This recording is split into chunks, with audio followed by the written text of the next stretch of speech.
Hi, everyone. I hope you are doing well. I know that this is the week of Thanksgiving, so happy Thanksgiving. Hopefully you are getting some rest. So today I'm going to be mostly talking about the research proposal assignment and then a little bit about the final exam and then leave you with the weekly checklist. So for the research proposal, originally was broken up into two deadlines, one being the 20th, one being the 28th.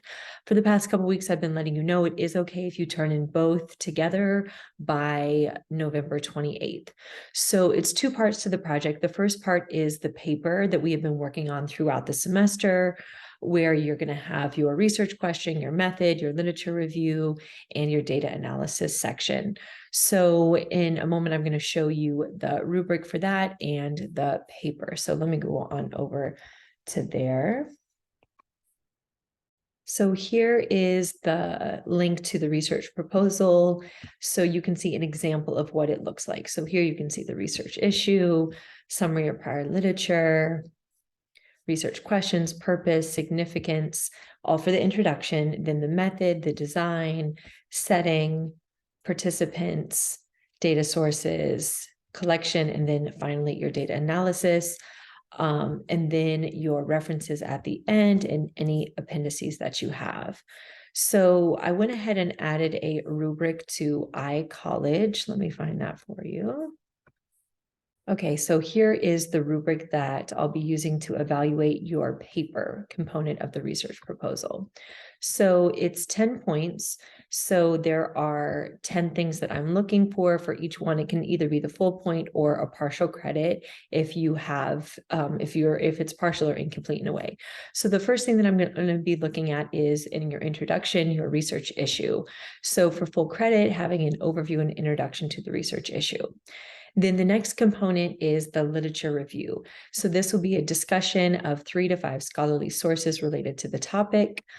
Again, you can get partial credit if it's incomplete or if you only have, if you don't have the full number of sources. Then the next part is your research question, your purpose, and your significance. So you should look at the template that is in iCollege. In the template, I told you what to include in every part. So it needs to be appropriate for the type of design that you're proposing. And for the significance, it might have a hypothesis depending on your design. So I'll be looking for that there. So these 3 points are all for the introduction.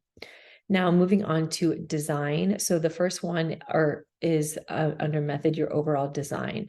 So I'm looking that it's appropriate for your research questions and that you're giving an accurate and thorough description of the overall design, whether it's qualitative, quantitative, or mixed. And so in your write-up, you should be giving explanation as to why that is appropriate, and you can use our text to help you write about what the main aims of that design are.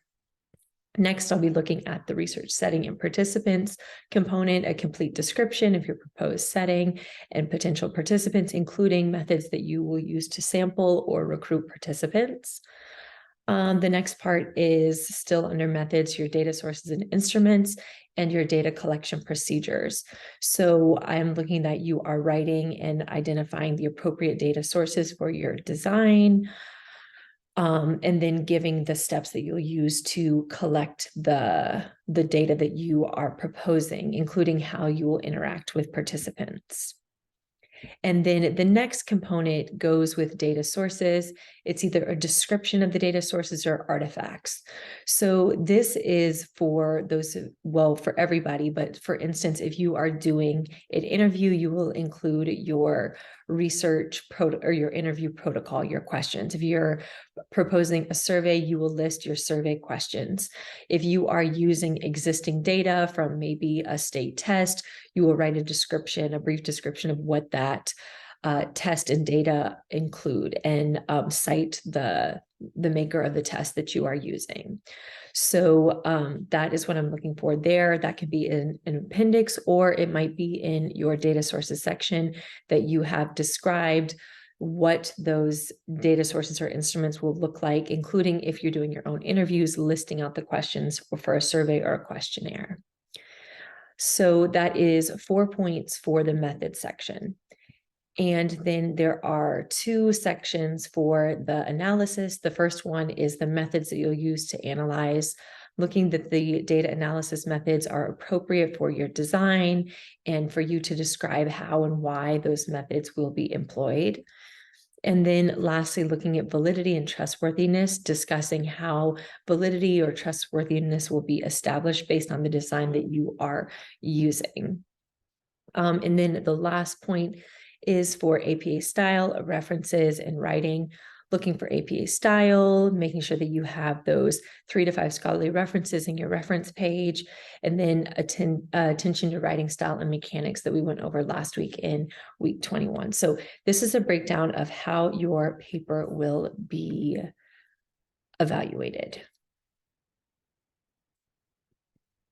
So when you look at the assignment for the research proposal, you'll see the template and then the link to the sample research proposal that I showed you a moment ago. So let me show you on the template.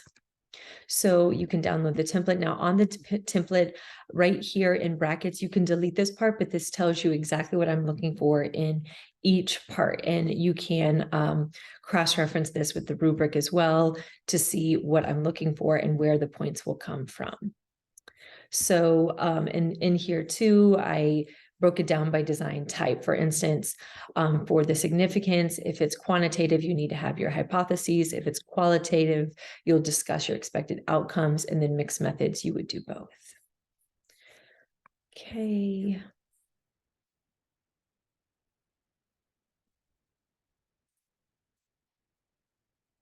Okay, so that is about the paper, where to find the rubric, the sample paper, and the template.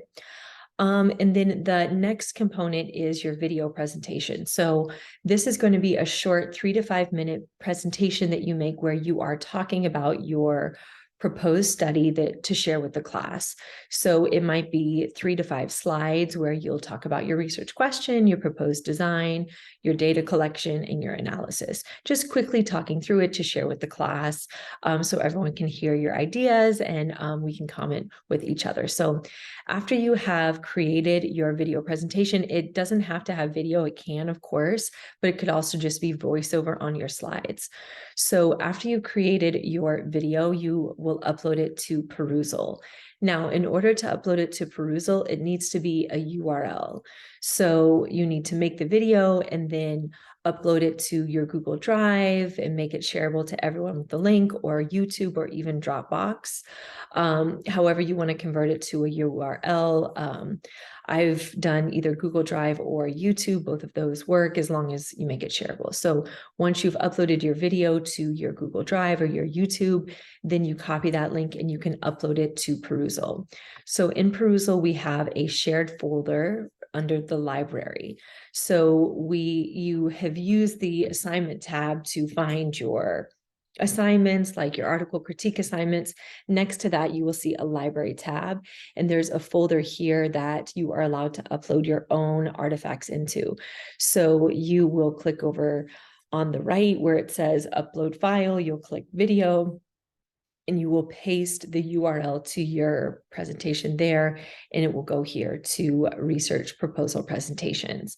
And I am going to be creating an assignment with all of those, so you can go through on Perusal the first week, starting on that first week of December, and watch everyone's research proposals. So you can hear your classmates, what they are proposing, and see those there. So these are the steps for how to upload the video presentation to Perusal.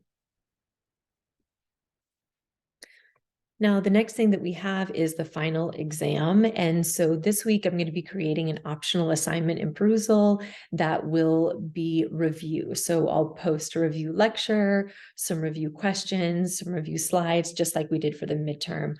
But it will be optional. You don't have to complete that assignment, but you can and use that to help you study for the final.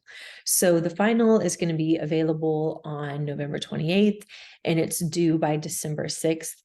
It's going to be the same format, kind of. So I got a lot of feedback that the short answers on the midterm were more like essay questions. So it's still going to be 20 questions, 10 multiple choice, 10 short answer, but I made sure that they're actually short answer this time. Some of them are even a word or two. Some of them can be answered in a sentence or two. So it will be hopefully more manageable time-wise to complete the final. So it's going to be over all of the chapters that we've read since the midterm. So chapters 15 to 21.